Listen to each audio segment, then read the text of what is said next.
your 15 minutes of fame, and I'd like to take a couple of my 15 minutes to talk about the rights and the wrongs in the world of professional wrestling. And it is for the WWE Championship. This match is for the ECW World Heavyweight Championship. The World Heavyweight Championship. The match and new NWA Heavyweight Champion of the world. We appreciate you guys coming out and taking your time to support women's wrestling in America. This match is for the AWA World Heavyweight Wrestling Championship. Hello and welcome, ladies and gentlemen, to another edition of the Rights and Wrongs Pro Wrestling Podcast. This is your host, Mr. Green. Hello, and how are you? Thank you for tuning in for this. And, of course, as always, the bulk of the show is going to be on the back end as we go through and review the ongoings with WOW, Women of Wrestling. Imagine I am one of the select few podcasters out there that actually reviews this show on a week-to-week basis. I know I'm not the only one, but for those of us that do, we are a minute few. But, you know, I guess somebody has to do it, right? And as such, it is a fascinating episode, as it has been on occasion, but we will get to that. And actually, I'm kind of prolonging this because I don't even know if I wanted to get into the episode overall. It was a fine, more or less, show up until I got to the end, and I was so disappointed. I was just so disappointed. But again, I'm getting ahead of myself. So before we go off into that, let us go into my little segment that I like to call the news, views, and updates.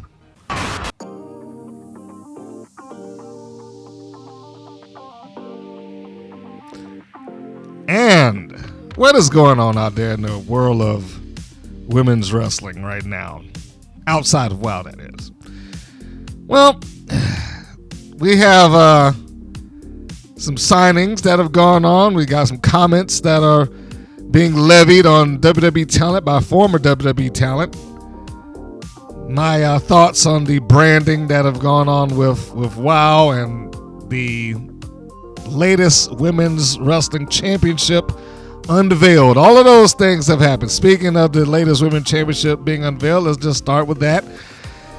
The WWE Evolve Women's title has been unveiled, and it is looking to have its first champion in the near future. As I am understood, it will be determined in the Fatal 4-Way. That'll include Kaylee Armstrong, Wendy Chu, Kendall Gray, and another woman to be announced. Now, if you've had the opportunity, of course, you would know that most WWE championships at this point are pretty much promotional pieces, if you will. And this is no different. Whereas it doesn't have a giant WWE logo smack dab in the middle of it, it has a tiny WWE logo in the middle of the Evolve logo. So it is, I can't say it's full on like what I remember the NXT championship being when it first got started, but it's somewhat in the vein of that, where the logo is the centerpiece in and of itself. Not saying that it looks exactly the same, but if you've seen the Evolve logo, it looks like a little atom or something like that. That's what the championship belt looks like. The color scheme is white leather with kind of silver and purple. And so there we have another and new women's championship being introduced into the world underneath the WWE banner. So what does that make it now? What are we up to, like 5? Is it 5? We've got Raw and SmackDown, the NXT Championship. I don't know if you want to include Speed in that, but that exists. Then you have the Evolve Championship that just got introduced, and that doesn't account for neither the Intercontinental nor the Women's United States. So they've got a fair amount of championships just on the women's side. And I know that there was rumblings out there about performing another Evolution pay-per-view, the all-women's pay-per-view. Well, I shouldn't say pay-per-view, the PLE. I know there was rumblings about that, so maybe they can, get that thing off the ground. And if they do, they certainly have enough championships to toss out there if they want to have title matches. Although I would doubt that the Evolve title would be a big thing on that show if they decide to have it. I think that as of right now, and I say as of right now, they have done a fair job of keeping it somewhat as its own separate entity. Yes, there have been NXT persons that have kind of migrated down. You just heard me mention one just in the middle of this, Wendy Chu. But also Nikita Lyons. It wasn't all that long ago. I think it was last episode I was talking about. And I will repeat, I'm not wishing ill on her, but because she had been gone and she had been hurt for some time, I was really surprised that she wasn't within the chosen released. But she just showed up recently on Evolve. Imagine that. And the only reason I even know that is for largely the same reasons that I knew that, what her position was in NXT to begin with. Again, some thirsty dudes like, yeah, we need Nikita Lyons to do what she's doing because she went in there and shook her ass on camera. So, yeah, it's almost at a point. I don't know how good a talented that she may be at this point, at this stage. She doesn't feel like she's grown much, but she's also been hurt for a while. And when I say grown, she hasn't gotten people out of the act of looking at her as a body. She hasn't turned the page on them with that quite yet. It'd be nice if she did, but honestly, she's probably fighting an uphill battle to try to do that. So, but Evolve gives her another chance. She now gets to go there. I don't know whether that would be considered demotion isn't the right word. That's not what I want to call it. But another tier for her to kind of work in without having to just leave altogether. Speaking of Nikita Lyons, it has also been brought up as I just watched Victoria Crawford in her debut match against Brittany Brooks. Young Brittany Brooks, who seems to be making her rounds on the indies. She was the in-ring opponent for Victoria Crawford, formerly known as Alicia Fox. I'm getting back to Nikita Lyons in a second. Just bear with me. And Crawford won her match against her, and I mentioned about a week or so ago, possibly before that I am not opposed to the squash match. And that's what this was. Brooks is not a signed knockout. So it wasn't really a case of, well, I wonder who's going to win here. I knew full well we all knew Crawford was going to win. This was not for Brooks to get over. This was for Crawford to get over. And getting her ready, I guess, with the audience for her match with Slamovich. Because she has a title shot. Also, I'm not opposed to that either because I know some people like, she hadn't done anything. And, well, that seems to be part of the story. That seems to be part of the setup. Where it's like, how's she getting this title shot? Apparently, Robert Stone, who was formerly Robbie E., is pulling some strings and got her in there. So this undeserved former WWE diva is now just walking herself into a championship match against Slamovich. But how does this tie in to Lyons? Well, apparently, at the end of that match, Blanchard came out and assaulted Slamovich. Now, that is following Slamovich coming out and confronting Crawford. And that led to the Director of Authority, Morella, instituting a match where he has said that, okay, Victoria Crawford and Tessa Blanchard, you are going to face off against Masha Slamovich and a partner of her choosing, which then Robert Stone stood up and said, no, she's not going to get to just pick her own partner. I'm paraphrasing now, I'm going to assign her a partner. And he said, the Lioness, Nikita Lyons. So she is now not only making her way back on TV and gotten on Evolve, but she will be appearing on TNA television as well. So, hey, good on her. Maybe this is the boost that she needs. Maybe this is the thing. And it's amazing. You know, look at what she's getting done since departing ways with Wow Women of Wrestling. She's now been featured across 2 WWE brands and now one of their affiliates. So I don't know how long this wrestling thing is going to work out for her. Maybe this is her new calling in life. Maybe she would decide to stick with it and hang tough. I hope so. I am going to pull for you, Ms. Lyons. I'm pulling for you. And I hope, I honestly do, I hope that she's able to get the fan base to look at her as a wrestler rather than the body. Yes, we know she has a body. We get it. But at some point, she's going to have to get them past that so they can see her as a serious competitor in the ring, so they can root for her rather than lust over her. Jonathan Coachman made some comments recently about one Bailey on this is comment courtesy of and credited to Behind the Turnbuckle podcast. Apparently, he does not think all that much about Ms. Bailey as a talent. I don't know whether he cares for or likes her or not.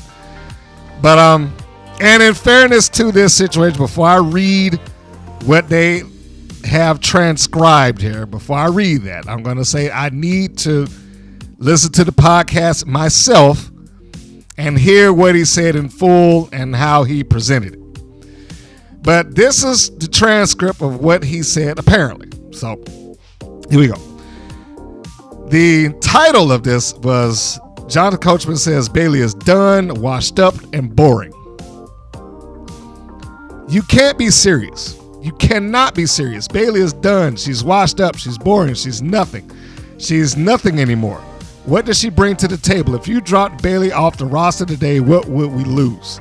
When I was in WWE for 13 years, there were certain people, and she'd be one of them, that you walk around backstage going, how in the world is she winning the Royal Rumble? Or how in the world is he doing that?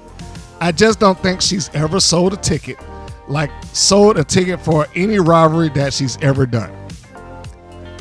Okay, so that was the quote. I don't know what to say about that. Well, I do, but I am legitimately shocked that would be his opinion about it. Now, her having a down period at this point is one thing, because that happens to the best of them. But to say that she ever is a long time. To say I don't think she's ever sold a ticket or sold a ticket for any rivalry that she's done, I absolutely think that is an unfair statement. Bailey may not be in the upper echelon at this moment. And again, that's going to happen. People are going to be phased in, phased out, cycled up in the main event, cycled down, whatever however you choose to do it.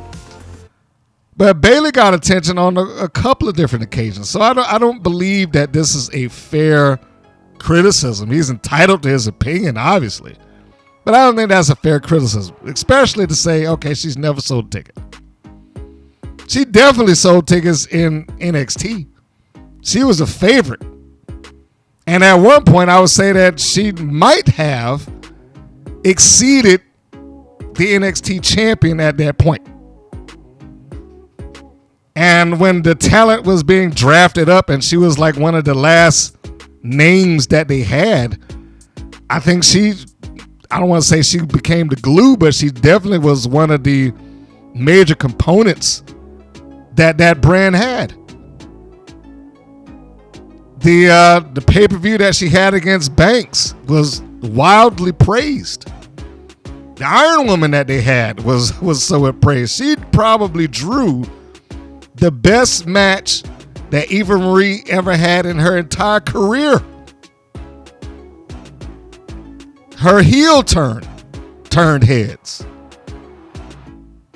Part of the tag team with well, she's Monet now, but Banks as the Golden Idols or whatever. I can't remember the name of the team they applied to themselves. But she's had these moments where she has hit the notes. And I also don't feel like it's fair to say, well, has she done this or done that? How many people in WWE at this point overall do that? Quote, sell the ticket. That's rare air to begin with. You could point out a CM Punk. You could point out a Cody Rhodes. You could point out a Roman Reigns. Possibly LA Knights, Rhea Ripley's. Who else might be in that? Jey Uso. I mean, but when you're dealing with a roster as plentiful, for lack of a better term, as they have right now, I mean, especially when you're talking about across all these brands. When you're dealing with a roster like that, how many people on the merit of themselves alone sell tickets, especially when you got ticket prices as high as they are? That anybody can sell those tickets is a testament to them. But to put her, more or less throw her under the bus that she hadn't done anything, or that there's no rivalry that she's been in that anyone's cared about, I find that just grossly off balance. That, like, how could you even believe that? But that's not to say that, again, I don't want to take away from whatever opinions he may have. But I certainly don't think that Bayley is just some nameless, faceless entity in the back that's just wandering around not doing anything. She's done this for a while now. She's built up a name. She's built up credibility. Okay? She's not Becky Lynch. But how many women are? She's not Rhea Ripley again, but how many women are? And if she had something to sink her teeth into, she probably would deliver the goods again. I personally find it that she's just on a down cycle. They haven't given her anything important to do in the last couple of months, and in my opinion. But that's not the fault of Bayley. That would be more the act of creative, because we know how they are. If they don't have anything for you, but they don't want to let you go, they'll just kind of psych you around and let you'll do this and you do that. But she's probably not going to be let go just because we don't want you to leave and then go over there to the competition. She has value just in that alone. So I don't know what Jonathan Coachman is talking about as far as that goes. Anyhow, so yes, I believe in Bayley. Not that she's Joe Hendry, but you know what I'm saying. I skipped over my signees for TNA when I was talking about TNA there for a second. They have taken in 2 new names, and I've talked about that the Knockouts division needs a bit of a reboot because they have lost some names. And, people have either been released, asked for their release, or they've been kind of taken away. In the case of Jordan Grace, taken away. Savannah Evans asked for her release. Giselle Shaw asked for her release. Gail Kim let go. And not that she was in the ring, but she was somewhat of a creative force back there. And on and on. And, of course, they do have talent that is there. But they need some more people that they can position as top players. Well, they may be getting that pretty soon, as Myla Grace and Harley Hudson have just been signed as the newest knockouts. Now, admittedly, I'm not overly familiar with Myla Grace. I know that she has been in Japan for some time there, and I got the breaking news press release by TNA to pretty much confirm that. They gave like 12, well, they called it a dozen facts on Myla. She's wrestled in 17 countries. She used to be a dancer and a dance teacher. She's performed with Justin Bieber, yay. She's wrestled and lived in Japan for 8 months, and so on and so forth. I mean, those are the big things. Joining TNA is a dream come true for her, which is not surprising considering that she lived outside the country, and TNA has kind of a stronger position outside the country than it may have here. And that she's a big fan of Ultimate X and she wants to participate in one. I don't know why she would ever want to do that, but hey, that's great. The other young lady that has signed in, I'm a little bit more familiar with, and I love her look, Harley Hudson. So she is now in the promotion, in the company, and I can certainly see her becoming a Knockouts champion somewhere down the line. And I certainly hope that she does. Now, her I followed on Instagram, so like I said, I was a little bit more familiar with her than young Miss Grace. However, there are a couple of things that I was not aware of, and with her 10 facts that she had been wrestling and training since the age of 13. She's been doing this for a little while now. She won TNA's 2023 gut check. Surprised by that. And she has, at this point, wrestled in 14 countries. So I am expecting big things out of Ms. Hudson and also the Grace. So, we'll see how that turns out. I hope that they both do well and they both are able to help elevate and flesh out the Knockouts division so it can get back to the level of excellence that has been at for many, many years. I just wanted to take a second to talk about the branding of the WoW superheroes. I know I talked about it here and there, so often, but the superheroes, I don't know if that seems, the more I look at it and the more I see them talk about it and call everybody that, it feels a little bit short-sighted to have everybody branded as a superhero. And I talked about that before, like, somebody has to be the villain here. But it does seem to go along with how WoW has largely branded some of his, well, not some, all of his talents. It's just this one across the board title that we can apply to everybody.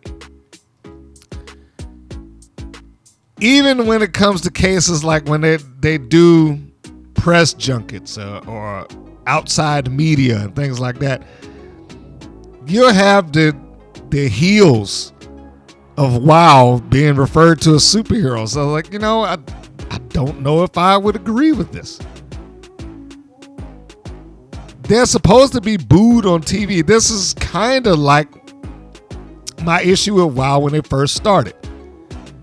One of the first complaints I can ever remember having with WoW was when they introduced Ice Cold. Not necessarily that she was a superhero, although in hindsight, I don't like it. They gave her this video package and they talked about her background, her history, and without flat out saying it, talked about the abuse that she endured and that she survived and she came through on. And I mean, they pretty much all but said sexual assault. And you're seeing her on TV and that she's survived this and she's come out the other end of it stronger, and then immediately she's walking into the ring and expected to be booed Like, why would I boo this young lady? For what reason would I boo her when she's clearly, been baptized in fire, so to speak? And this is kind of an ongoing thing with WoW. We got to press younger to do. All right, well, let's get Genesis and Candy Crush, two of our top heels, to represent the company. And refer to them as superheroes every chance we get. It's not that I don't appreciate the effort of it. But the more I think about it, it's just, I was like, I don't know if this is the best branding opportunity that WoW has. Somebody has got to be the bad guy. And for the life of me, I don't know why they never book their baby faces to do these appearances. Or at least very rarely they seem to do it. They have absolutely no problem sending the heels out there. And then they're basically referred to and treated like, let's call it for what it is, like an acting job. Like, oh, I'm just that on TV. Now, when I leave, it's fine. It does make it somewhat difficult to let yourself go into that. Another example, Candy Crush. Like right now, they have an article on their own website talking about how she's helping, the youth and teaching them empowerment through coaching sports. And I was like, okay, that's like a really nice thing to do. Why am I booing you on TV exactly? Maybe that perhaps WoW just does not care. I don't know. Maybe that is the case. But I really, really think that they should give that some thought about whether or not they should maintain referring to everybody as a superhero. I know that they're not going to change it just based on me saying anything. That's not going to happen. But it should be something that like just think that over, because you can't have a superhero without the supervillain, and you need somebody who is perfectly willing to be the bad guy, both in front of the WoW cameras and in standard media. It is why, side note, why I love MJF so much, because that dude is willing to stick to that. He is willing to commit to being MJF. And if he's a bad guy on TV, you're going to know it when you see him in person. But, that's neither here nor there. Just random thought. Something that passed through my mind. Wanted to talk about it just for a moment. But that being the case, and having stalled long enough, we're going to go ahead and take this break. Come back. It'll be time for the full review of WoW Women of Wrestling, so stay tuned, and we will be back after YouTube slots their commercial in here, and then come back on the other end of that.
And we are back. It is now time for the review of this episode of WoW titled Three's Not Company. The episode number 334, meaning season 3, episode 34. The air date was May 3rd. The chronological number 138. And this episode began with the introduction. Top tier. Well, this is a match for Coach Campanelli. Of course, all three members come out. So it's the introduction with top tier. Zayn tries to put Phoenix over, who is the opponent in this match, as having beaten Coach Campanelli previously, which technically is true.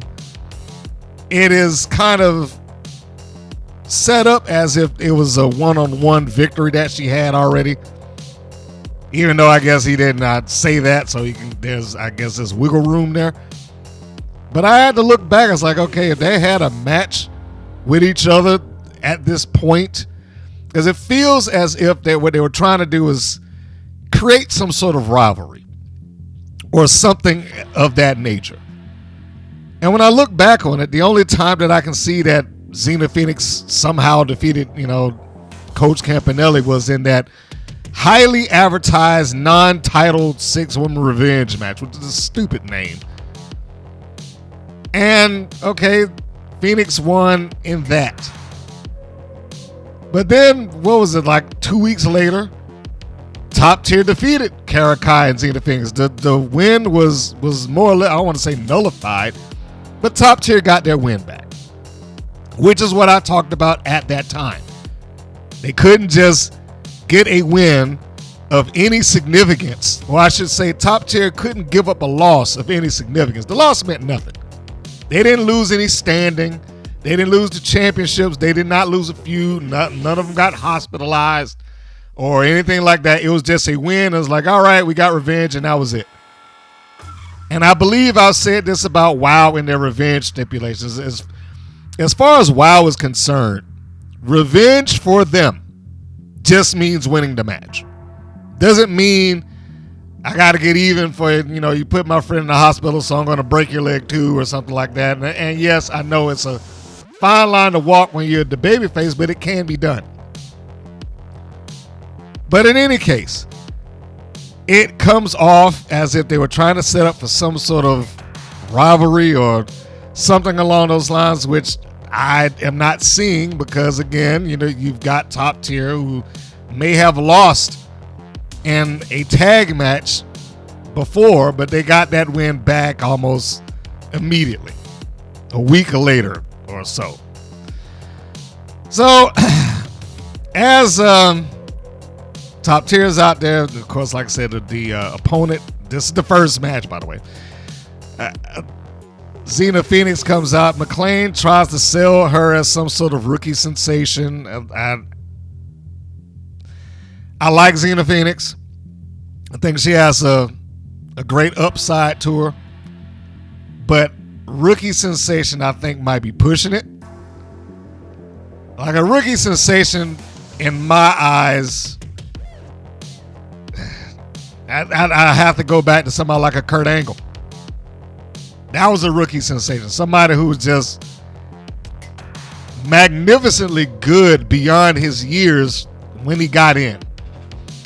Now, that's not to say that Phoenix isn't that. I don't know if this is the environment that will really showcase that. She doesn't feel any different or any more special than anybody else there based on her in-ring work, if that makes sense. And she doesn't really present a personality that would make me feel like, okay, she's some sort of rookie sensation in that regard either. She is one of the components that exists within WoW. And I know he talks about it later on, and he's talked about it before. McClain brings up about one of his friends calling him, talking about, hey, you got a real talent there with Xena Phoenix. Okay, maybe that did happen. Maybe he did call and say you have that.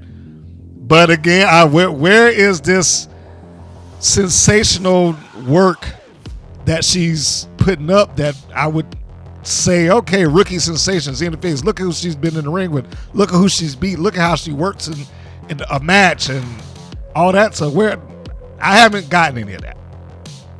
I will not say that it doesn't exist. I won't say that it will not happen, but I haven't seen that yet. Anyhow, so we get this. We got our one-on-one match with Xena Phoenix and Coach Campanelli, because who else is left for top tier to actually try to wrestle as a team? What other hodgepodge team can they throw together for them to wrestle off against? And you already know my feelings about those titles. If you've heard this podcast at any given point of me talking about top tier, they are absolutely worthless. Don't mean anything. They are complete vanity belts just to make 3 people happy, probably 2 of them. So anyhow, or be somebody's backstage, personal pet project. And, we'll just leave it at that. I don't want to start ranting off on that. So anyhow. So the match begins. We have both Glitter and Crush. They don't leave. They stay at ringside. Of course, at some point that does come into the play, and David McClain brings it up, which this is broken record time. I always feel like, what is the point of having David McClain there as a commentator who's also the matchmaker / rule creator / lead interviewer / ring announcer, if he can't do anything about it? And he's already shown on his show that he is fully capable of banning people from ringside when he chooses to do it. But for whatever reason, that doesn't exist here. I will say that Campanelli does come off as a very capable performer in the ring. And I would say the same thing about Xena Phoenix. I do not want to disparage either one of these young ladies about that. The creative that they exist under may be terrible, but I cannot say that they are not putting in effort to try to make what they are doing work. So anyhow, going back to what I was talking about, because the match in and of itself, the important thing is when we get to the end of it. The commentators try to sell top tier's reign as a big deal. 34 weeks, apparently. 34 weeks plus. Which again, I said it before these things started getting rolling as championships of any sort, that this was going to happen. They're not going to be able to sustain it. There are no teams in the trios division. It almost never works out. And all they're going to have to do, or all they're going to do at this point, is just throw some other people together to try to fulfill the need that top tier have. And that is to have somebody for them to go in there and beat. Those belts should be retired at WOW's earliest convenience. Because I'm sure once top tier don't have them anymore, the interest will be lost following that. If they manage to keep them and decide that let's keep this thing going, I would be incredibly shocked. So anyhow, back to the match at hand. We got Phoenix and Campanelli. At some point in the match, we get both Glitter and Crush trying to grab the legs of Xena Phoenix when she is forced onto the outside, the apron. She's not on the floor, but she kind of gets forced onto the apron. Apparently their grips are very weak because she being Phoenix was able to break out of it relatively easily.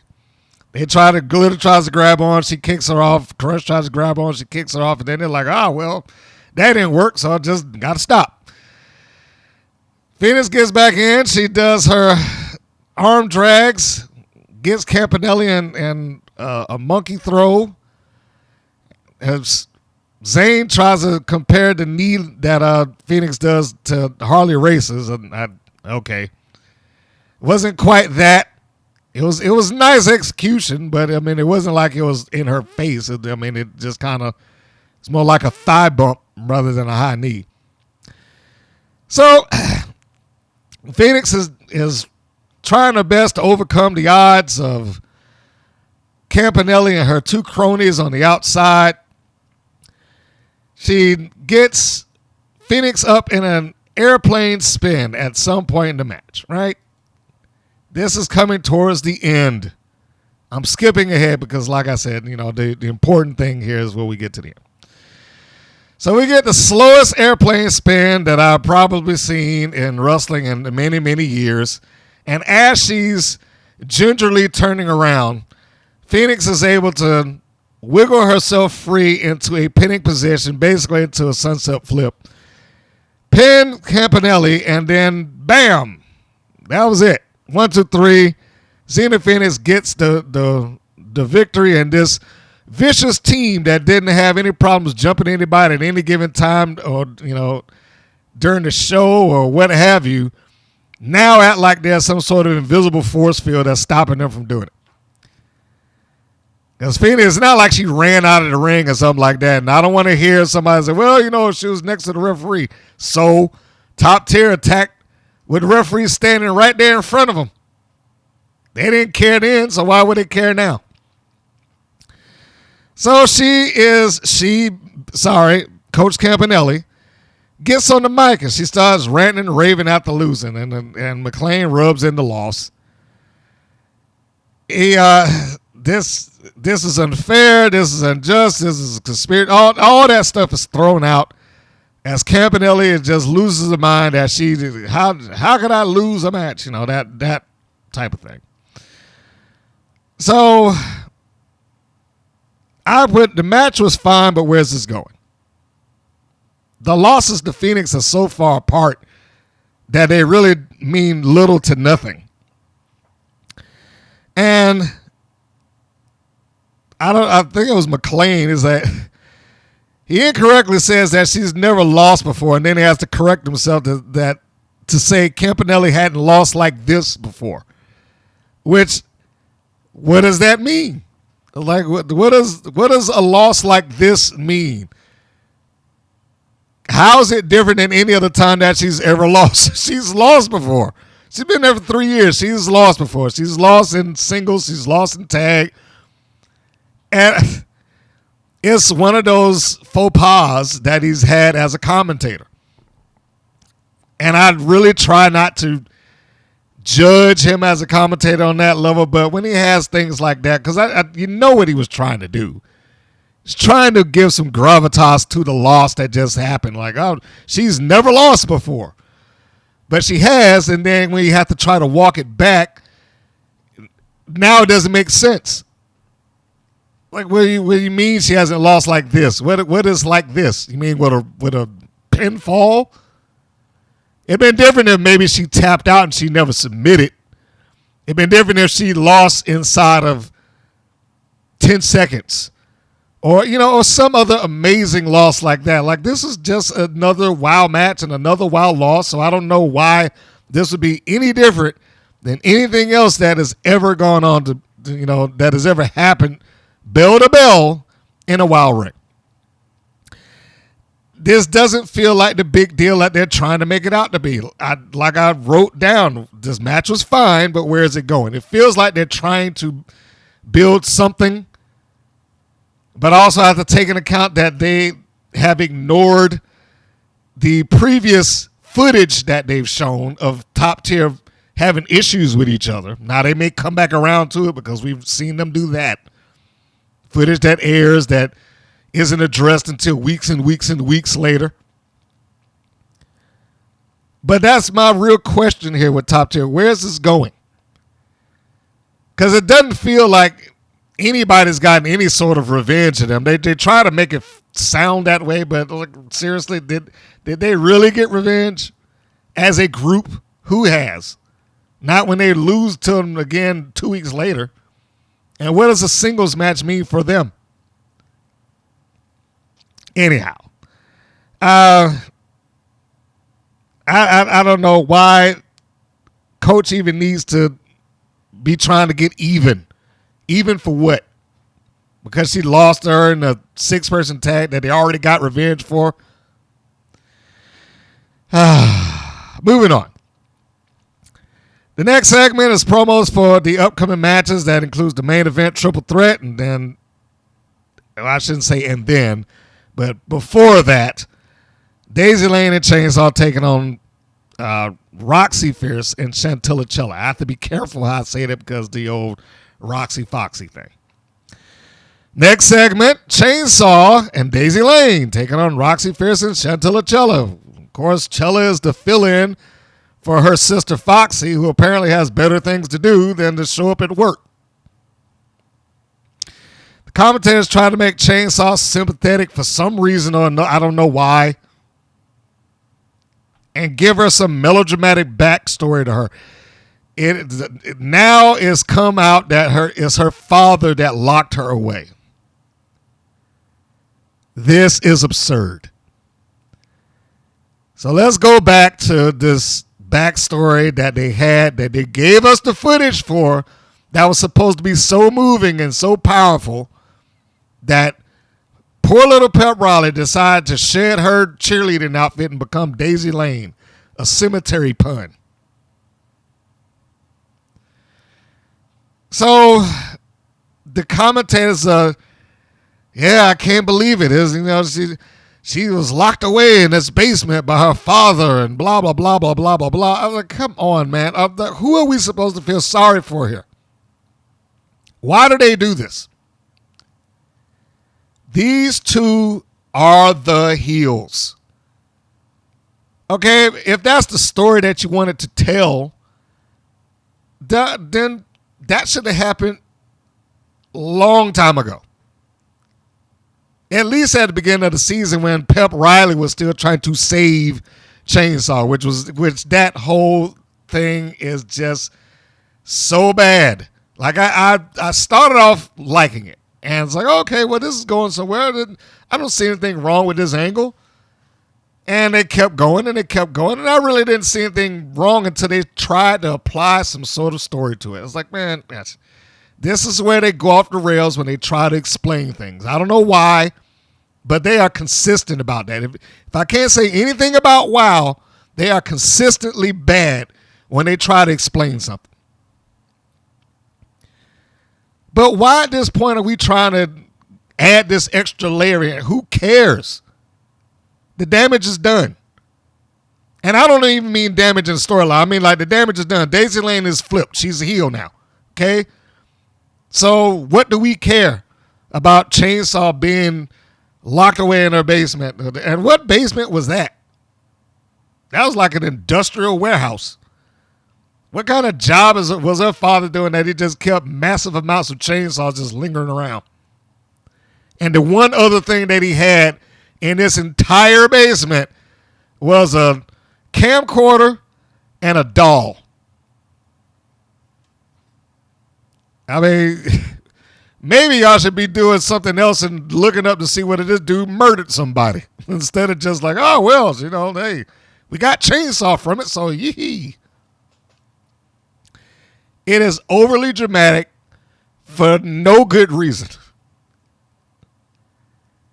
And then we got, the baby faces coming out. Roxy and Chantilly Chella. I like Roxy because she at least looks like she's putting in the effort. Now, she probably needs to be working with some people that can help do some other stuff for her and help her grow as a wrestler. All due respect to Chainsaw and Daisy Lane, because I've said before, I like Chainsaw's gimmick. And I never had a problem with her when I first saw her because of her being Chainsaw does offer her up some leeway. She doesn't have to be smooth. She doesn't have to be some proficient technician. She doesn't have to be necessarily an in-ring psychologist. Now, that line is running thin because we're on year 3? She's going to have to be improving as time goes on. She can't rely on just being the nut job monster forever. But in this case, we'll move on from that. Although I still say whatever these sores that they like glue into her face, get rid of those things. And, I mean, really, we don't need that anymore. So back to the baby faces. Roxy, I wish she was in there with somebody that could bounce around for her, sell for her, help her get the style of match that would probably complement her more so than what she's doing right now. Because as it is right now, she's a wild girl. I mean, I don't know what else I can say. She's a wild girl, and it's kind of a generic thing across the board with some of them. I'm not gonna say all, some. And I think it would be better for her to try to establish the Roxy identity. And while I'm on that, speaking of the Roxy identity, her coming out with the fur and the shades and dancing and whatnot, that's her sister's gimmick. That's Foxy's gimmick. Roxy does not have an identity of her own beyond the fact that she's an extension of her sister. She needs to get her own thing. Especially if her sister's going to be, for lack of a better term, unreliable. Because this is the second massive hiatus that she's had. And if she's not going to be there, then, just tune Roxy up. See, I told you I was going to do that. Tune Roxy up to the point that she could just be a solo act and just move on. I'm also not even sure why the babyfaces choose either Chantilly, Chella, or Tiki Chamorro as their partners. All due respect to both ladies, but let's call a spade a spade. On TV, on the Wild's television, their track records are not the best, and almost every time that they tag with somebody, they're the ones that seemingly wind up losing, or they add nothing to the team. And I hated saying that because there was a point in time that I was pulling for Tiki. I really was. I was pulling for Tiki. And then that moment just passed. So anyhow, this is a cold match. Doesn't really mean anything. They try to reach back into the past of Foxy. Like, that is the only connective tissue that this match has. Zane brings up that Foxy was put on the shelf by Chainsaw, and then they came back, and then her and her sister had a match with Chainsaw and whoever to get revenge, and now we're here. All of that, which meant nothing to this match, basically. So, we start off with Roxy and Chainsaw. They give a couple of shoves to each other. And I like the visual in that it probably would have worked out a lot better for me if Chainsaw was viewed as the monster of this particular organization. Even though she is that, she hasn't had this rampage or this undefeated streak. She's not really viewed as a juggernaut or something like that, to where Roxy standing up to her gives her extra oomph or extra credibility. I love the way that Roxy attacks the corners with her splash. And by comparison, I'm just going to use this for, just to get the point over. By comparison, when you look at her do those splashes and you look at Classmaster do those splashes, go back and watch Classmaster splash the three members of Spring Break 24/7. Look at how gingerly she just kind of walks up to him and leans her body in, opposed to Roxy running across the ring and getting some air and leaping onto him. There's the difference. And she, looks great doing it. She just needs, more work. Being around some other people that can help make her the wrestler that she can be. So she gets these splashes in, on a Chainsaw. Like I said, looks great. sends her from one side of the ring to the other. She's in the turnbuckle. She tries to get a roll up. The roll up doesn't really work out all that well when Chainsaw tries to charge in because she reverses the turn and tries to hit her with a boot apparently. But when Roxy tries to roll her up, Chainsaw kind of fumbles off to the side, I guess. Maybe she looked like she might have been off balance a bit. And then she tags out to Daisy Lane. Here's where I was like, this is a perfect example for Roxy to be able to use her size and strength and really be able to highlight it with somebody that's tiny like Daisy Lane. But instead, she chose to wrestle with her and do some arm drags. Not bad, just not what I would have wanted. So this goes on, and we get the tag off to Chantilly Chella, which now we know that if the heat's going to get put on anybody, it's going to be put on her. Chella is paired off with Lane. She's wrestling great until Lane is able to make some sort of distance between the two of them by she bit her at some point. I had it written down here. Let me see that. She took a bite as she was trying to hold her in the wrist lock. And that's where Chella's like, hey, look, she bit me. And, of course, ref didn't do anything like, hey, don't do that. So the exchange continues. Chella tries to keep Lane down, takes a shot at Chainsaw. That didn't really do anything for her. But when we get Chainsaw in the ring and we get Chella trying to fight her, that's when the tide seems like is beginning to turn. She hits her with a drop kick once. That didn't put her down. Hit her with a drop kick twice, which was good that Chainsaw did not go off of her feet. She staggered backwards a little bit, but she did not go off her feet. And I like that she at least tried to, play the part of the monster in that regard. She goes for a choke slam. Chella's able to counter it, get it off. She tries another one. Chella turns that into a drop kick.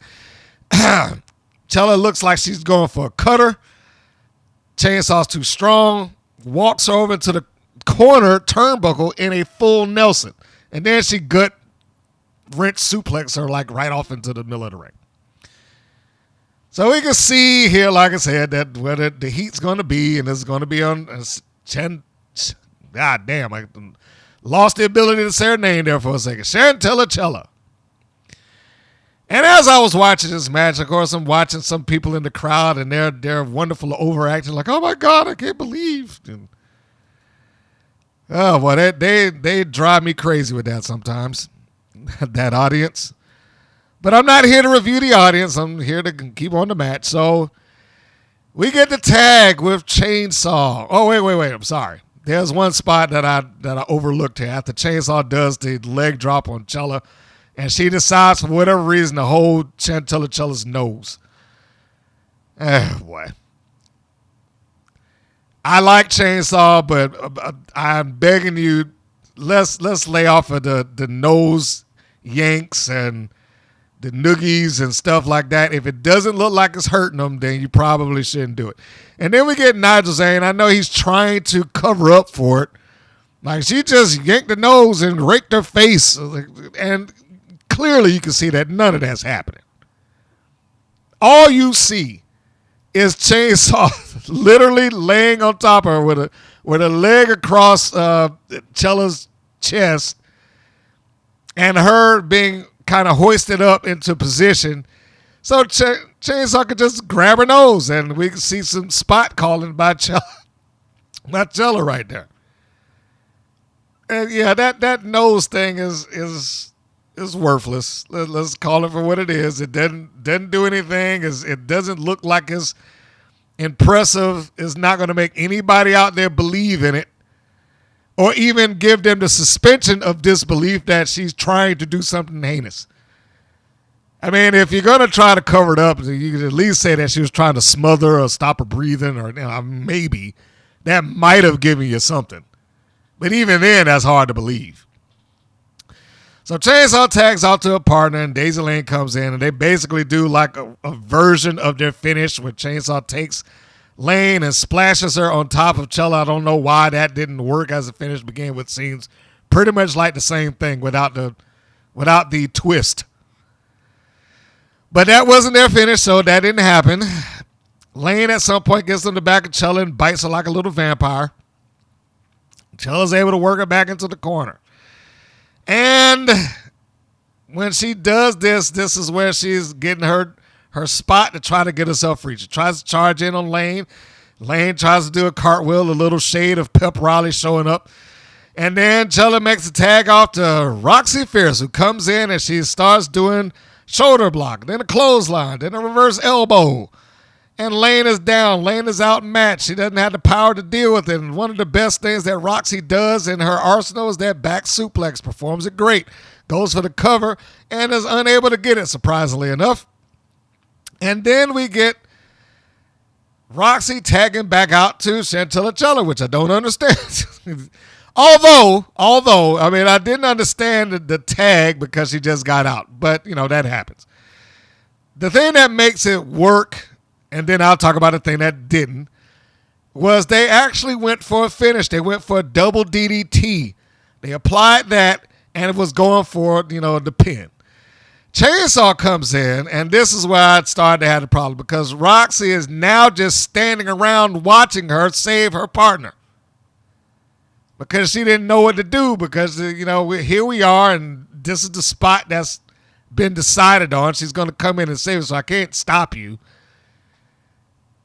I just wish that she had something else that she could have done to occupy her time rather than to stand there looking as if I just don't have a clue what to do, even though I see this person coming in to stop this pinfall. I can't run over there and stop her somehow. I just have to watch her do this. I mean, even if it meant her acting like she was going to try to get out of the ring and then have to get back in, but I just don't make it in time. And the camera angle just makes it painfully obvious that she can see her coming. I mean, you can look at it right now. Go back and check it at the end. She's standing there by the rope. She's in full eyesight of this hulking monster running in who stops the pin. And then when she finishes stopping the pin, that's when Roxy attacks. And now Chainsaw's a juggernaut. She takes the forearm shot that Roxy gives her, absorbs it, doesn't sell it, tosses Roxy on the outside, so she's done. And this is after she takes Chella and throws her into the turnbuckle. So now we got the three of them in the ring. Daisy Lane whips Chella into Chainsaw for a chokeslam, which should have been enough for the finish right there, but they decided to go for their personalized finish. She goes up in the crucifix position on Chainsaw. She whips her around, gives her a body splash on top of Chella, and then that's it. Lane pins Chella, and the heel combo wins. At some point, McLean said the thousands in attendance, and I'm like, this is clearly false. There's not thousands in attendance for anything here. Now, I'm not going to say he said that during this match because I wrote that as a side note underneath it. I don't remember if he said it during the match or not. I remember him saying it. Like the millions watching around at home and the thousands in attendance. Like, come on. These are the moments where I keep saying, your commentators need to be a trusted voice, and I'm not sure if he is the trusted voice that he needs to be. Because of things like this. Because, she's never lost like this. Oh, I'm sorry, she's never lost like this before. Or she's never, that. Or the thousands in attendance and all of this other stuff. But I'm sure we'll get more of that as time rolls, so moving on.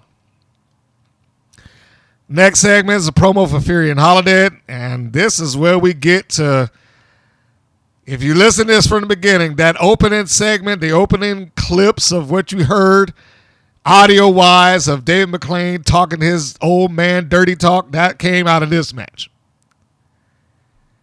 Fury and Holidead. So let's just start with the obvious. If you want to enjoy this match, turn the commentary off.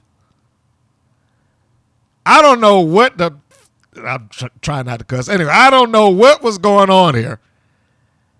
But this was especially obnoxious.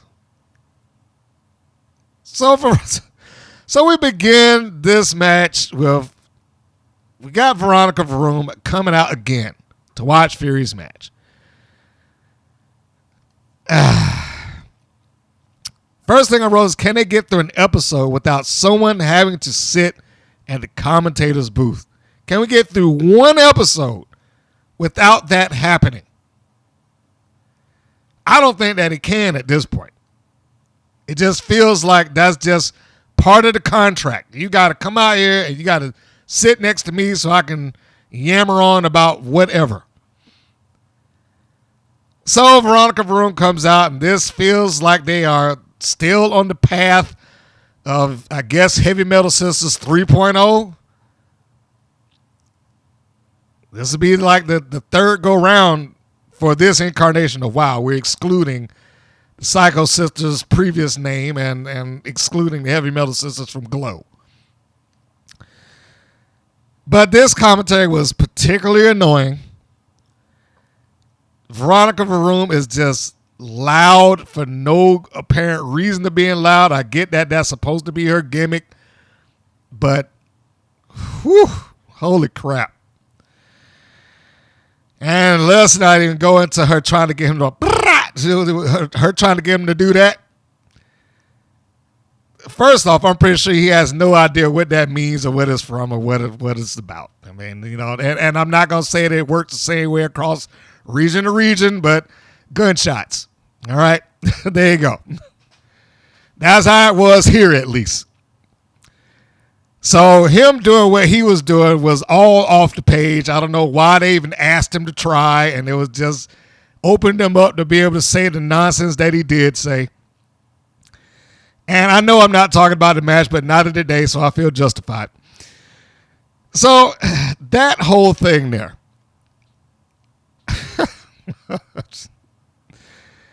Maybe it was unlocking another one of David King's. I don't know, and I'm not going to kink shame, but that's what you do, David, then knock yourself out. However, you are not going to convince me that you had no idea how that sounded on camera. I'm sorry. You are not going to convince me that saying something like, oh, yeah, I can roll my tongue all night long, you know, to a largely female, you know, a largely female roster, but he's saying it to a female sitting next to him. I am completely unconvinced that you did not have a clue how that sounded. I mean, just imagine me sitting in the commentator booth with any woman on that roster, calling a match, and then I just turn around and say, hey, so-and-so, it ain't going to suck itself. Now, whatever answer I come up with following that, you know how that sounded. What are you talking about, you pervert? I'm talking about the lollipops in the lobby out there. You get your mind out of the gutter. I mean, but you know how that sounds. Come on. Give me a break there. So they carry on about every other thing going on beyond this match and talk about her being at a comedy club, and it just maybe that they'll mention Fury and what's going on in front of them every once in a while, and having fun, talk about the tongue rolling and whatnot, which I didn't even want to get that thought in my head. Just he had his creepy old man moment. And honestly, beyond the fact that VaRoom is out there scouting Fury, there's not a lot of story that's going on here, even though, unlike the first match with Campanelli and Xena Phoenix, you probably could justify some level of rivalry or competition between these two. They were tied at the hip at one point when they had the Psycho Sisters and whatever you want to, we'll call them the Coven at the time. You had that going on at one point. And then they tried to tag with each other once. I think they'd had singles match at least once or twice. So for them two, you could have justified some level of long-term rivalry between the two. It wasn't really put over in the same way as the previous match Campanelli and Phoenix. But what can you do? And they clearly trust each other, and they work well with each other. A couple of spots aside, there looked like there was a point where Fury attempted to do the Koji clutch, which I think in America, I'm not going to say where it originated, because I'm pretty sure it originated in Japan. But in America, it was kind of largely utilized by the fallen angel Christopher Daniels. I don't know, I was about to blank on that. But when she tried to do it, it looked like she might have missed how the leg is hooked over. That does happen. Unfortunately, I think that also affected Holidead's ability to hoist Fury up off of the mat because her leg wasn't hooked around the back of her head, and it might have kind of offset her base a little bit. But that's not the finish, nor was that a big enough deal to say that the match was bad. The match is not bad. So we move forward, and we get to the end of it. As our commentator team is watching there, and I know Nigel tried to get David McLean back on page at some point, so I'm not gonna lump him into that. And it seemed as if VaRoom was trying to oh hey, this is a family show. Like in character, she might have been trying to not feed into that. So I'll give her credit for that much. And it's a shame because on commentary, it's like it brings out the worst elements of her. To be this over-the-top, loud, obnoxious character, but then when I saw her in the interview segment where she had with Scholes, she cut a good promo. But it's like I can't get that across the board. I have to have one or the other. I have to have this completely horrifying, obnoxious wrestler, or I get the wrestler that looks like, okay, she might be into what she says.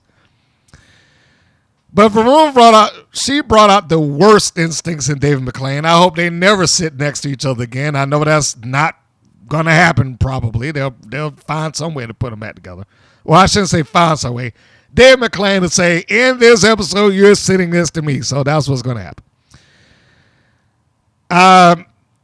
But at the end, I was about to skip over who won there. There was an exchange at the end from Holidead, who looks like she might have been going for either a scoop slam or possibly a spinning uranagi. But as she's doing this, and she whips Fury around, she comes out of it, rolls up Holidead, and then 1, 2, 3, she wins. There was a couple of questions that I had following this.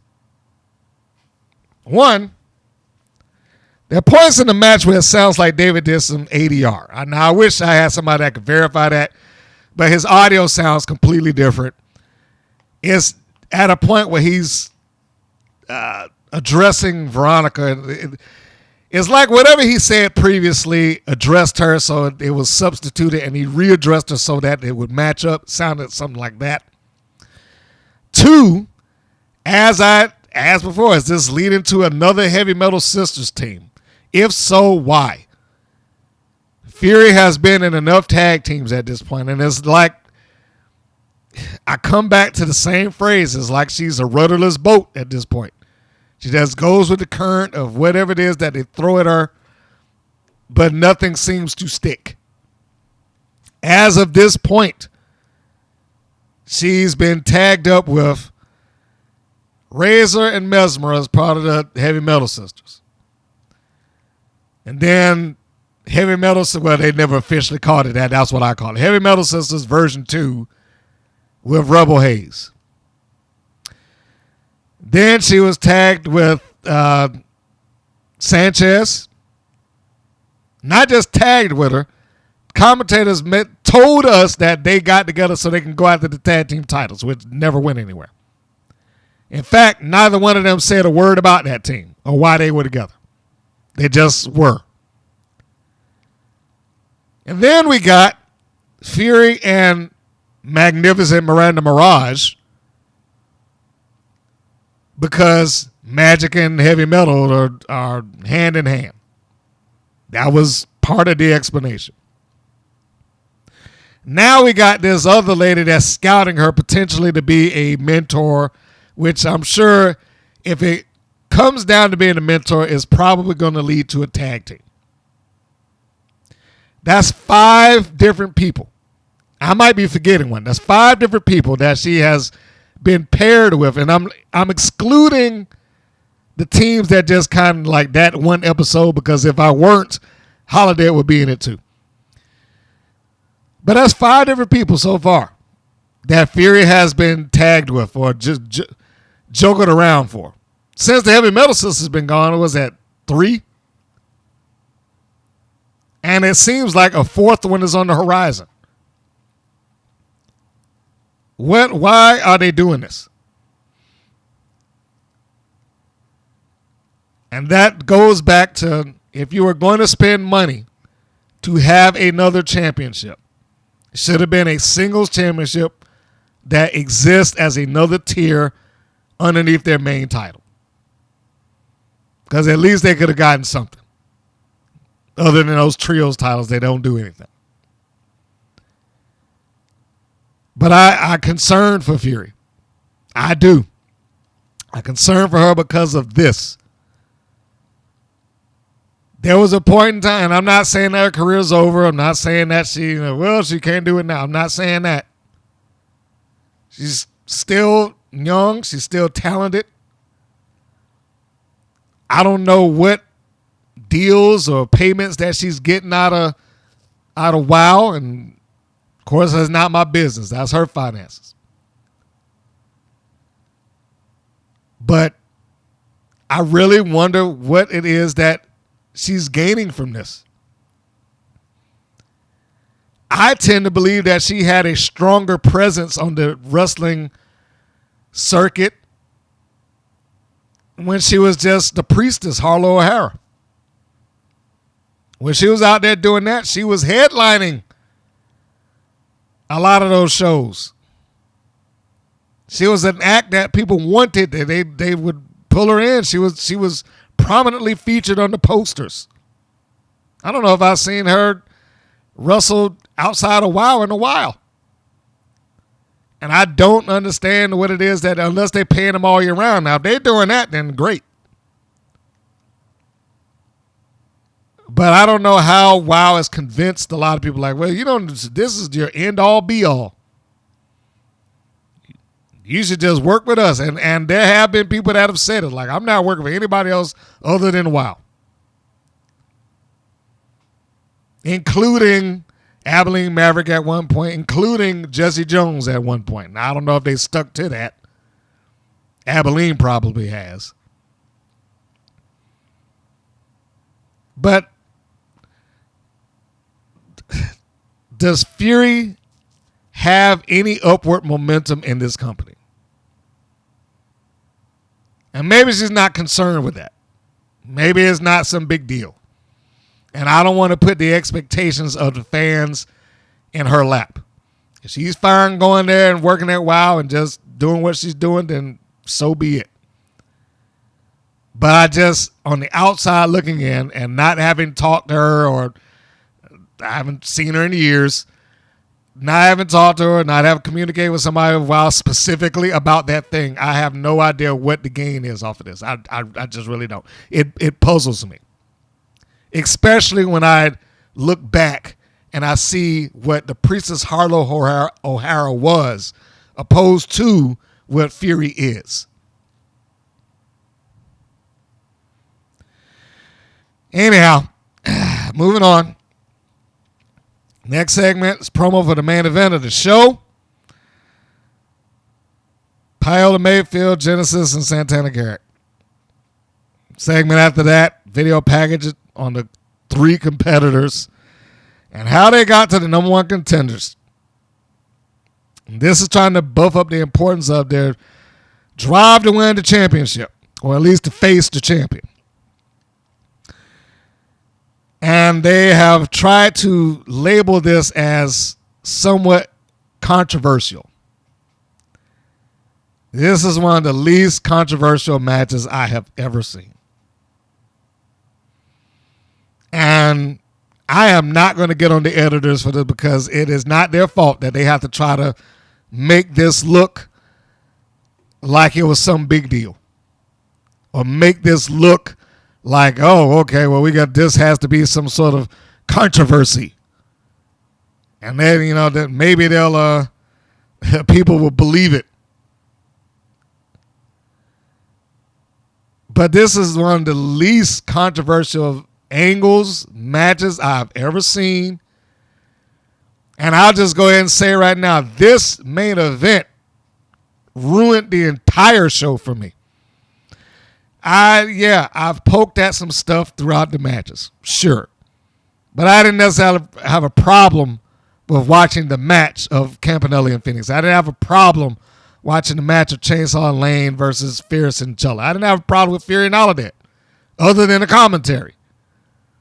Those things, despite whatever criticisms I may have had watching it, were not enough for me to be like, well, this show is just terrible. The main event gave me that.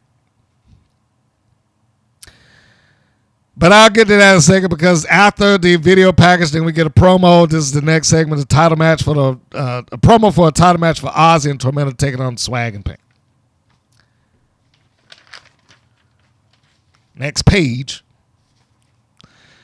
And then we get to the main event.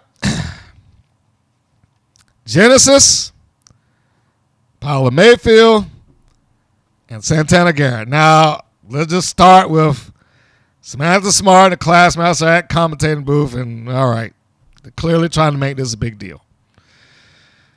The one plus that I will say is that the class master actually spoke. She actually spoke. She spoke in the commentating booth. And I don't care how she pronounced Paola Mayfield. I'm calling it how I've been saying it because I don't feel like trying to correct myself. And I don't find it that important.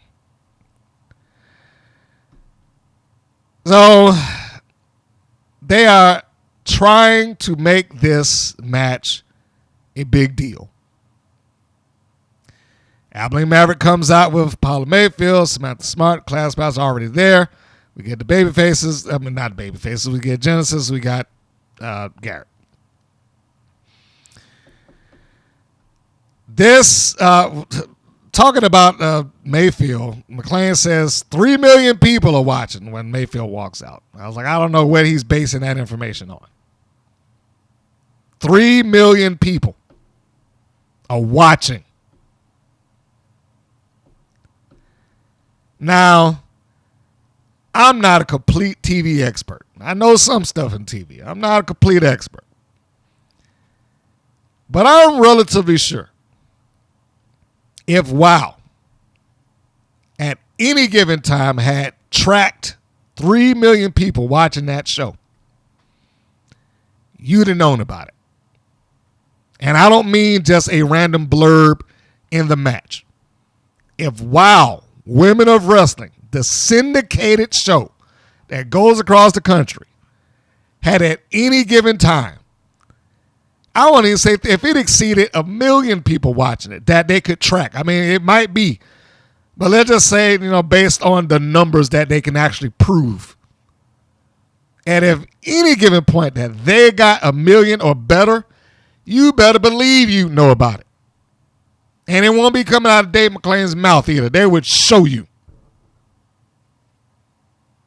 So, needless to say, 3 million people watching was complete bullshit. And I call BS on that. So, quick recap on as to why, because they had the video package that talked about it earlier, but I didn't explain why it's least controversial for those who might not have seen it. This is the second number one contenders match that is supposed to decide which of these three is going to face off against the champion. The controversy allegedly was that Santana Garrett won against Genesis. You heard that correctly. Now, she didn't use the rope. She didn't hit her with a foreign object. She didn't hold her tight. She didn't do anything like that. But it was controversial because Genesis was mad about it, you see. And then to add to that controversy, Paola Mayfield and, her mouthpiece, Abilene Maverick, came out there saying, hey, well, we're supposed to be getting the title shot for Mayfield because she deserves it. Even though she had blown her opportunity by purposely hitting a referee for some stupid reason and somehow expected to win the match. So, again, controversy. You can certainly see why Mayfield and Genesis deserve to be in this match because both of them were cheated out of their opportunity. Obviously, these other people gotten into their way or whatever the case may be. They had to have had something that caused them to be in this match. It's all controversy. And the only way to solve this controversy from two people who clearly lost and the one that won is to put them all in a match and give the other two a chance to redeem themselves somehow, even though they don't deserve it.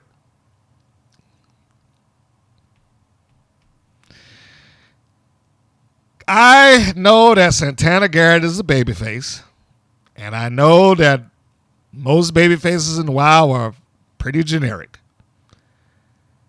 But in a real world context, there's no goddamn way that she could be happy about this. Especially when she won the first time in what was alleged to be a no one contenders match against Genesis, and she beat her clean in the middle. She should be getting a title shot right now. But they didn't decide to do that, so here we are. I still hate the B-roll that they use when they're using stuff that is clearly old. You got Genesis coming out and they're showing B-roll of her with her exile gear and a whole different hairstyle and whatnot. Now, Genesis is a fine young lady as far as her, look, presentation, work. Looks great with the nunchucks, even though I'm tired of bringing the nunchucks out because they never come into play. They are the definition of props in that company. I mean, even as a heel, in 3 years, she's never used those nunchucks.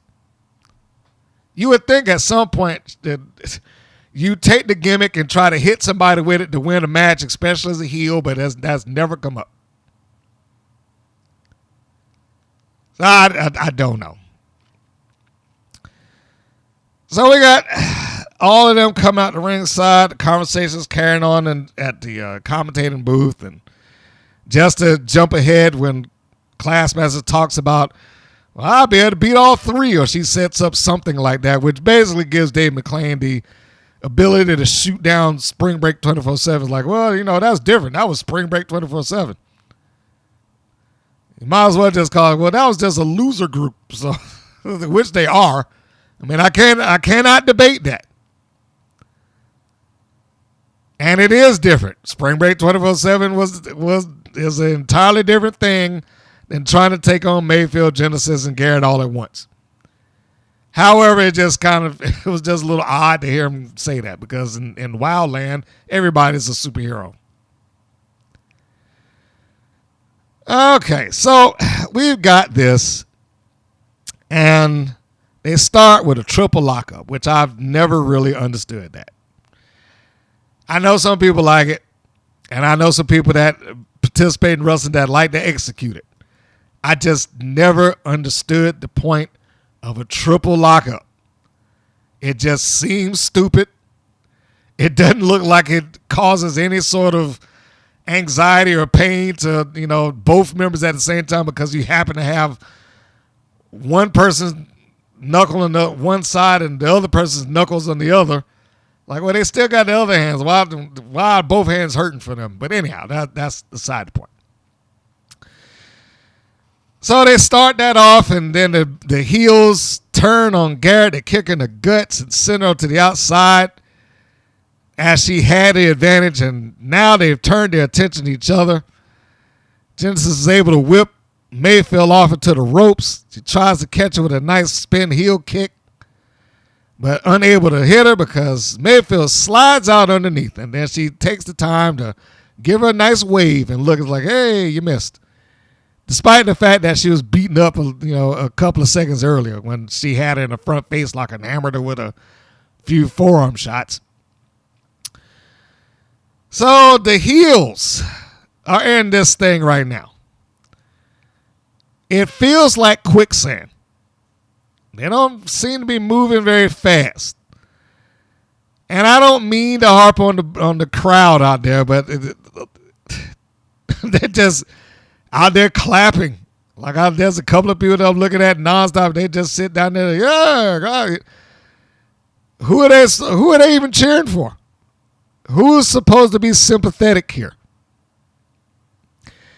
Speaking of that, I forgot to even say it in the first match. I mean, not the first match, but the Fury Holidead match. Who was the babyface in that?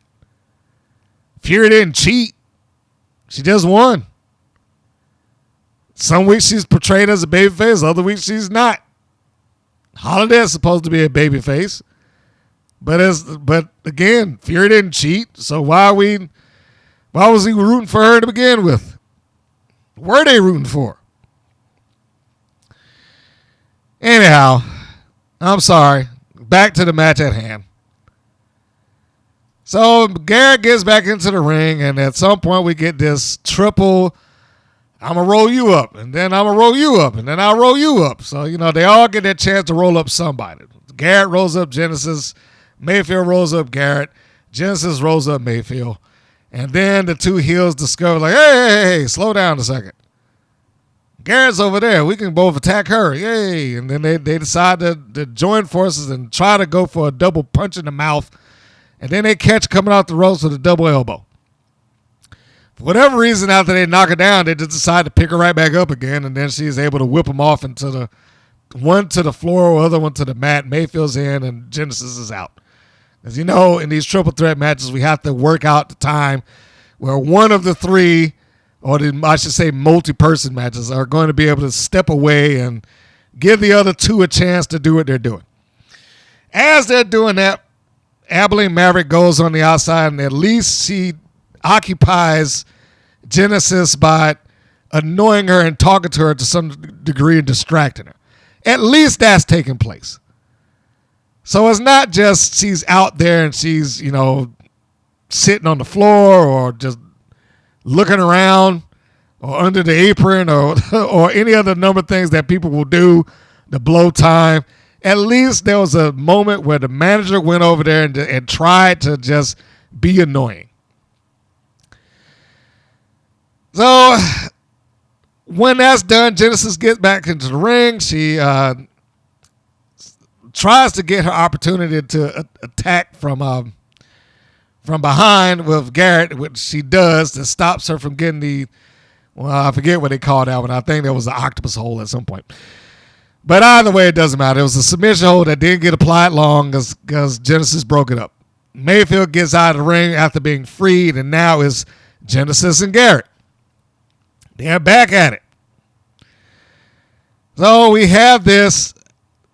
Genesis gets Garrett on the second ropes at some point, and she drapes over the second rope and starts to choke her out. And then she uses her leg to choke her out, which I also do not understand. Like, you already got on the ropes. I don't know what adding your leg to that is going to accomplish. And maybe it's just a good visual for her. I don't know. So she tries to do that, and we got both of them just kind of going back and forth for a little while until we get Mayfield to come back into the ring. Which, again, kind of slow. Genesis gets Garrett down. She goes for a cover. That's when Mayfield makes her entrance. She yanks her off. She goes for a cover. Then she gets yanked off. And now Genesis and Mayfield are having their little issues with each other. They're having a little verbal spat. Mayfield almost always looks like she's ready to start laughing or smile or like she's not taking it seriously or something. It almost always looks like that. But they decide that, We're going to go after the babyface again. Genesis tries, but she is evaded by not Genesis, Garrett, ducking underneath the clothesline. But that does not save her from Mayfield, who kicks her in the gut. Then Genesis catches Mayfield with a clothesline, neck breaker. And then Garrett, too many G's. Then Garrett gets an eat defeat on Genesis. And then all three are down. At this moment in the match, I wrote down this match is like a 20-minute long triple threat match crammed into 10. The reason I said, well, this spot alone made me feel that way.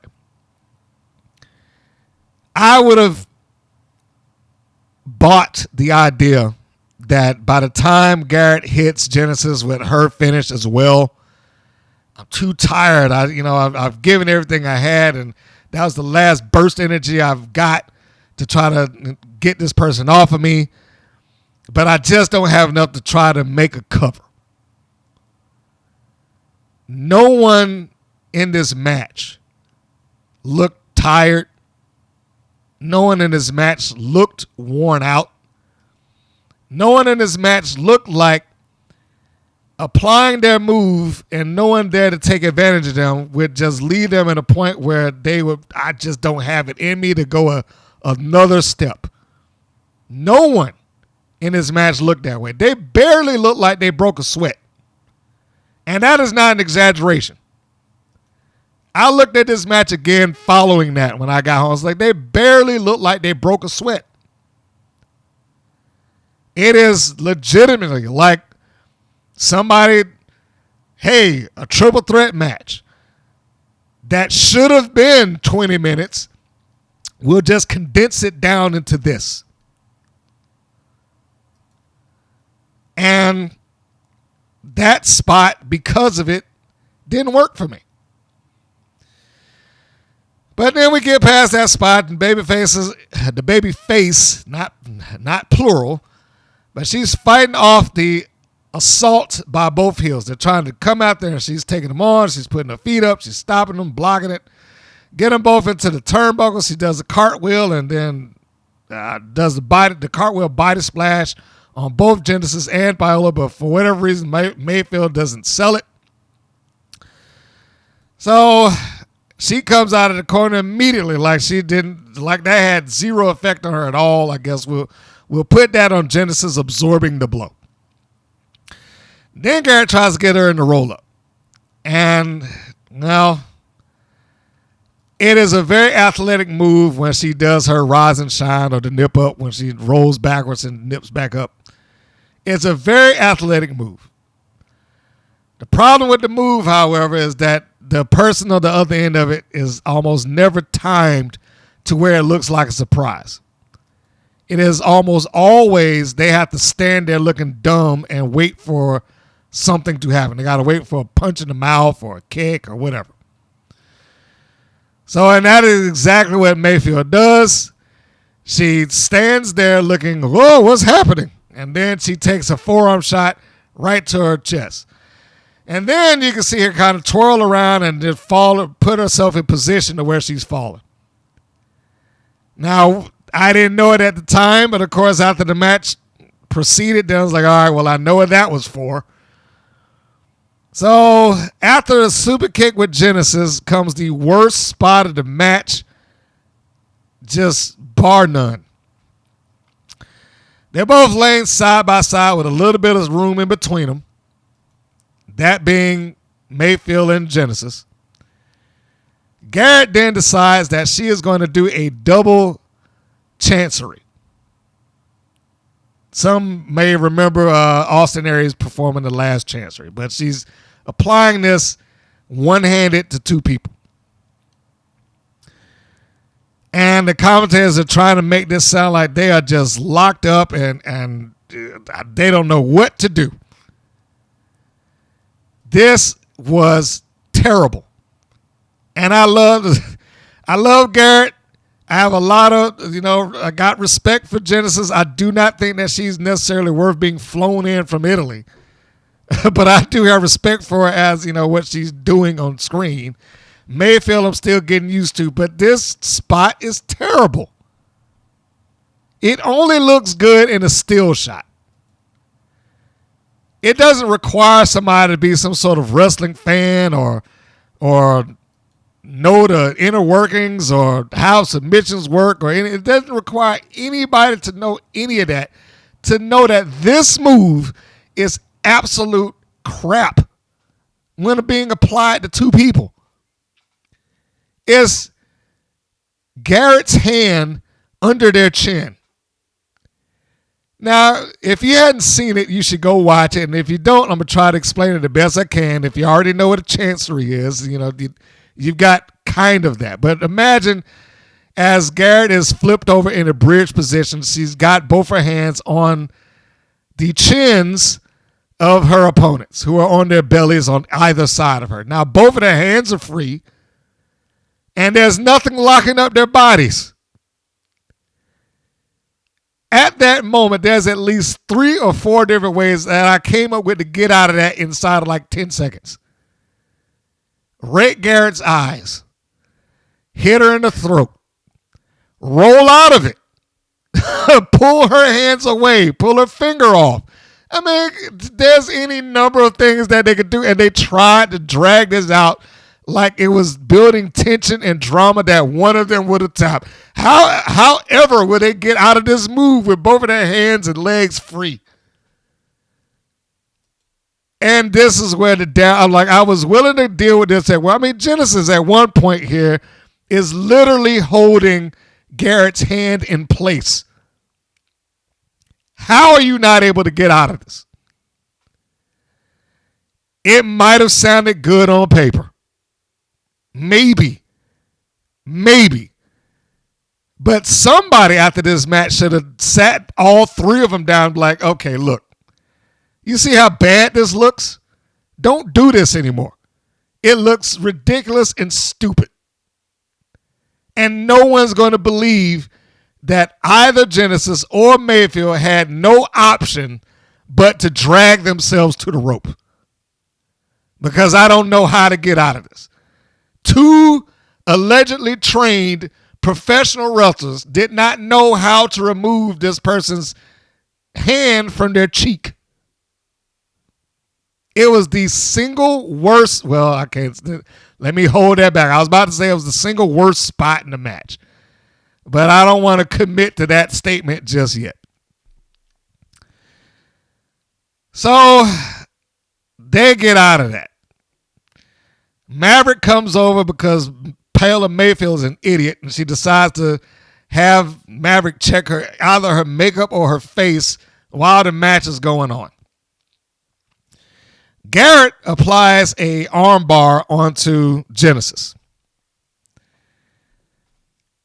Maverick sees this and she's like, go.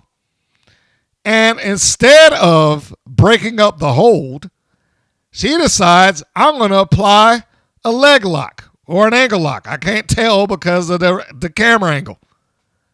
I'm just going to go and she's applying a leg lock of some description. Which also tells me, why did they pick this camera shot? Because whatever it is that they were trying to gain off of this simultaneous tap out is lost in this camera angle, first off. Because you can't see her. Her being Paola Mayfield, you can't see her. You can't see that she's applying in. You can barely see her to do anything. So now when Mayfield gets the ankle lock and Garrett gets the arm bar, neither one of them know that the other one is there, apparently. Like, Garrett is unable to see that Mayfield has come up there and applied a leg lock, and I guess Mayfield has the attention span of a fish and forgot that Garrett was up there with an arm bar at the same time. And she taps out. And then the ref calls for the bell. It's like, why would you do that? When you know clearly there's no way to distinguish who tapped out to what. This is just an awful finish This is so terrible. Why?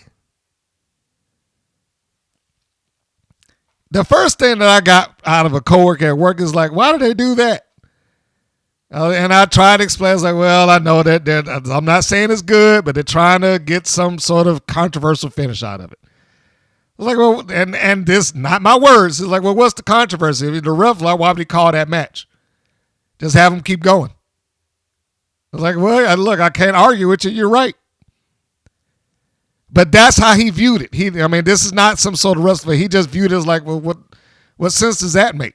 Why would any referee call for something that they know that they cannot give a definitive finish for or a definitive winner to? And it's not like the controversy of the tap and the pin at the same time. We've seen that happen. That's difficult to pull off too. And it's not like we got the finish of one referee on one side making the count, the other one on the other side making the count, or something like that.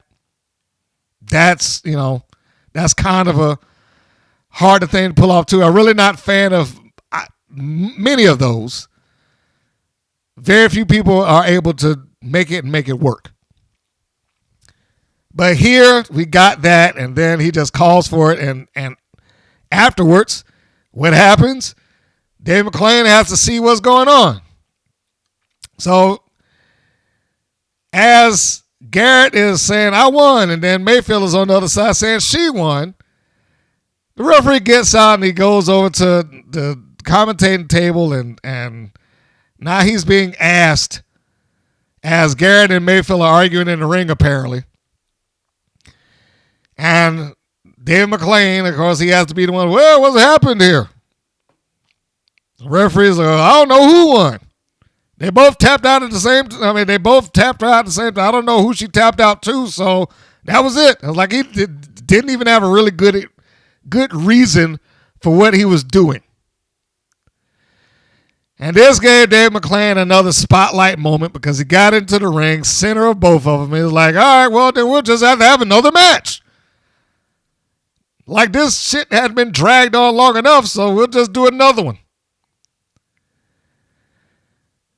First off, it felt like part of what was said was possibly edited out. Like maybe he might have spoke to both Mayfield and Garrett, and that part got chopped down potentially. This is a this I cannot prove moment, so I don't know if that is what the case was. I'm just saying that's what it felt like when I watch it. So he gets through this and essentially just turns around and says, well, do you want it? He's talking to Garrett. And then do you want it? He's talking to Mayfield. All right, then next time it'll be a number one contenders match for the number one contenders for the Wild Championship, blah, blah, blah, blah, blah. This is the third number one contenders match in a row. This is the same damn thing they did at the beginning of the season. Just number one contender match after number one contender match after number one contender match. With the same people. It is so terrible.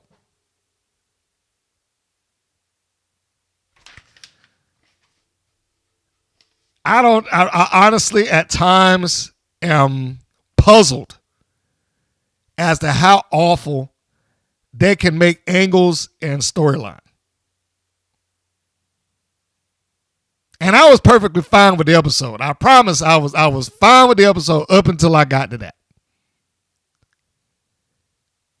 And I'm sure this is a case, well, we're trying to stretch out and you don't know what we're doing. We're telling the story. Look, at this point, and I know I've said this before, but I've lost all faith that Wild knows how to tell anything coherently or good. When they do stuff like this, it often comes off like they're trying to be smarter than what they can produce. Or they're trying to do some angle without any concept of what makes the angle work. Like this whole controversy nonsense they was talking about that got them there in the first place. There was no controversy. But you would think that between two people that probably have a collective, 80 years or better of wrestling experience, that they would produce better than that. Look, I'm not saying that they got to be perfect all the time. Nobody is. You're going to have your bad days. And you're going to book bad, but their days are just so consistently bad that it's amazing to me. This is like two fans that just got some money and decided to open up a wrestling company. And I'm hesitant to say that because sometimes I think some of the fans might do better. This match is crap. Or at least it turned into crap in the last 2 minutes of it. And by proxy of the fact that now the main event is just pushing off another number one contenders match, it feels like this just doesn't end. Over and over and over again. I mean, how many times did we have to deal with that in the first place? It started off with that. Princess Oz versus Penelope Pink, number one contenders match.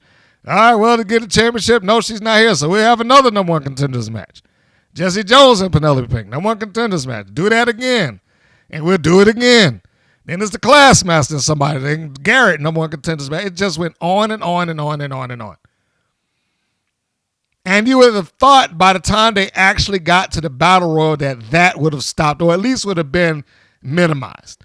You have a number one contenders match, you have that person win, and then you move on.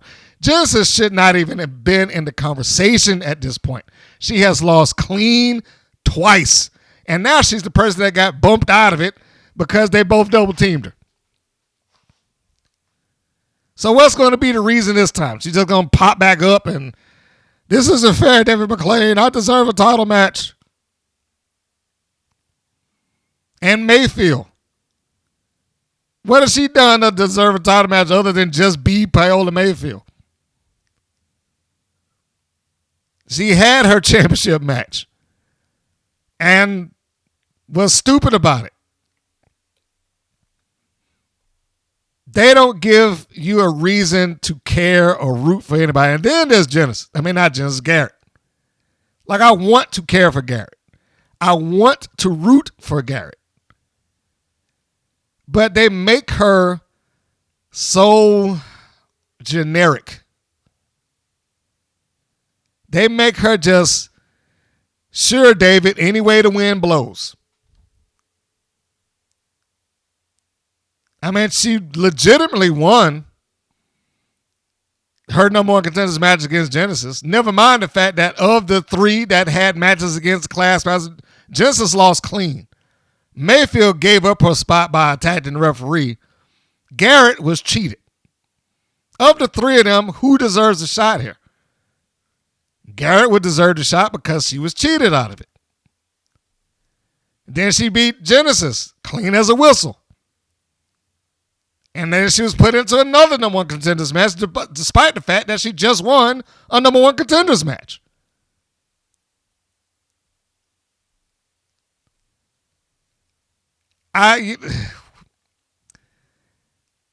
Bless the WoW faithful who look at this and say that everything's good. Or this match is fire and this is great. And that they just have this stuff like that. Bless them for believing that every single thing that WoW does is just the chef's kiss. And I say bless them because there ain't enough of them to make the point that WoW is worth anything. Because they're not speaking to the masses. They're speaking to their select, tiny few. But anyhow, that was the episode and that was the match. And that's why that particular episode got a thumbs down out of me. Now, I am very aware that in most cases, even on my own polls, a lot of times this is great. A lot of people enjoy the show, and good on them. And I realize that I'm looking at it under a different lens. I'm looking at it with a different set of eyes than, say, maybe the average viewer. But I certainly hope that this thing changes. I don't think it ever will. I think you get one or two out of a year that is like, oh, you know what, that wasn't that bad. But outside of that, it's never changing. It's never changing. It's going to be what it has been. And I don't expect much more beyond that at this point. So, by the time you hear this, I'm certain that you would have seen the upcoming episode, but I like reading through what I haven't seen yet. So I'm talking to you people in the future from me. Let me see what it is that I'm in store for coming up. The next episode of WoW for me is listed as Tricks and Titles. All right, so let's read this. It's a WoW World Championship Tag Team match. Number one contenders Tormenta and Princess Ozzy collide with reigning champs Penelope Pink and Holly Swag, who are presented by the fabulous Lana Star. Will Penelope Pink and Holly Swag manage to retain their titles against a team that they haven't yet faced? In singles action, Karakai is resolute about getting sweet revenge against Candy Crush and her fellow top-tier goons. You see what they did there? Sweet revenge, Candy Crush. Coach Campanelli and Gloria Glitter mercilessly trashed Tara Strike. She's trying to get revenge for them. Siren the Voodoo Doll and Miranda Mirage have a few tricks up their sleeve to defeat Big Rig Betty and Jesse Jones. Now that the duo are no longer the top tag team, what does it say? Now the duo are no longer at the top of the tag team total pole. Sorry. This is the first time I probably should have read that through first. Anyhow, also in action, environmentalist activist Scout Parker takes on fan favorite Sugar. Let's see here.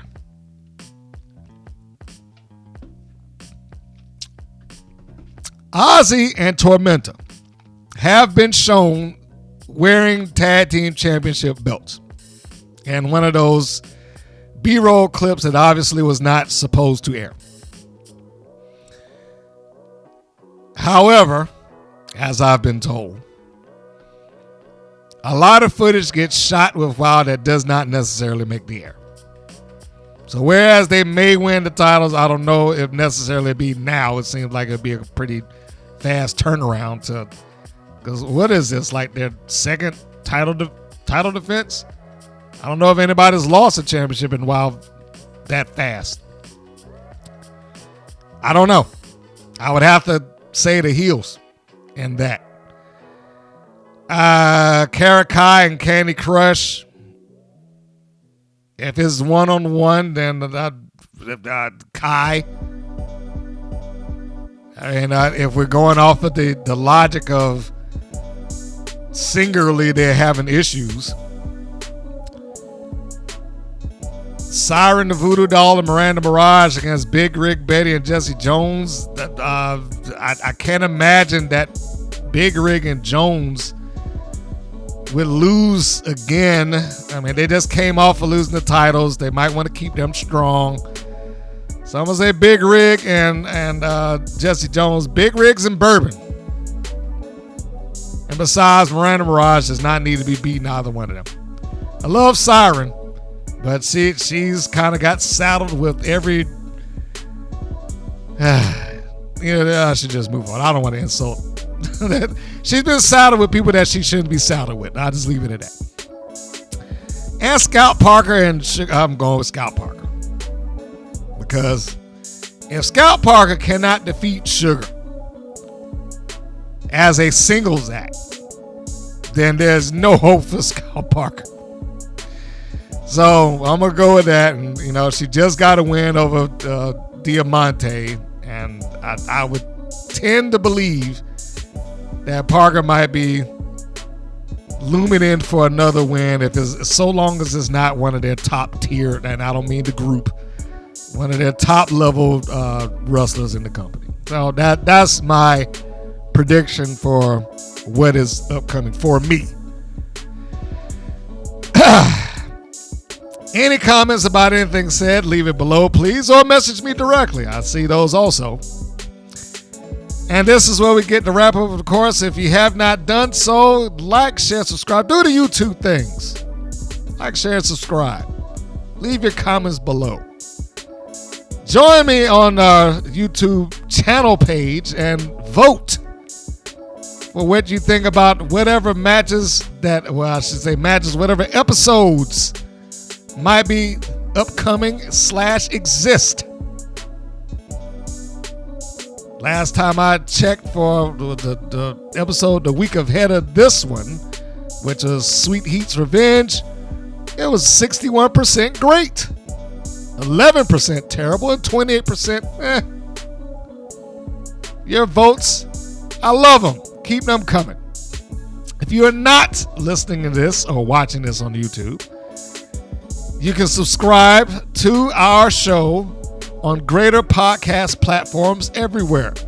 And if for whatever reason you are unaware of how to subscribe or how to find it or see the videos or whatever else is going on, then you know what you can do. You can go to WPNWrestling.com. WPNWrestling.com is a centerpiece and central point for everything that is done, podcast videos and otherwise, the videos dating back on a 24-hour day, 7-day-a-week run from stuff dating back to 2013. I might have one or two that's a little bit further than that, but all the way back to that. And the only thing that I regret off of that website that I got is that I have lost material that never made it on it. Yeah. Can you believe that? Lost material. When this wasn't a podcast, when this was a internet radio show, I had a full-on interview with Mercedes Martinez, one of my favorite interviews, and is lost to the wind. Terrible. And I also had one with when she played the goddess on LPW. God damn it, I can't even remember her name right now. She was AWA women's champion, or at least one of them, and I'm sure I'll think about it as soon as I turn this thing off. But anyhow,